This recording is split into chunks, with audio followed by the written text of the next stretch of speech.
We say marriage of food and wine, right? So it's it's the most important pairing factors. I mean, we usually pair as a chef. We pair the food with wine.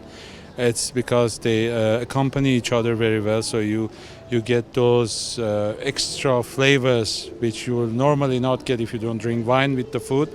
So because the question is very general, but I'll try to match it. Like you can't have a good food without a good wine. So, okay, so your questions are very, very specific. Armenian foods in general, I love.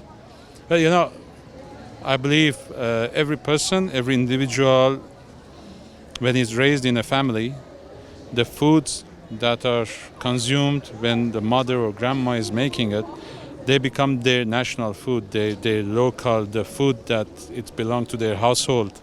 So when it goes to Armenian, it's the same thing with me as a grown in Armenian family. So naturally, all those Armenian flavors are the things that brings me old memories back. So based on those memories, the flavor of the food changes.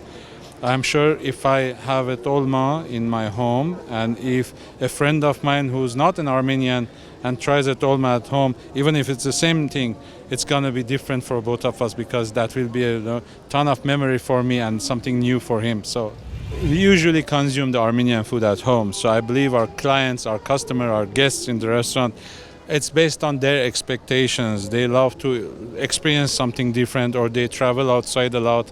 So they like to remember those flavors. That's the reason that in many restaurants the menus are not Armenian but foreign or fusion food because it's just the expectation of the clients. So the restaurants also, they would do the business based on the expectation of our customers. Yes, I believe now these days, if you want something to become more, how to say it, in much more in the center of attention, I believe it's now the time in these times we better use good food bloggers, good influencers to promote and to showcase Armenian cuisine. I think that's the most effective way now.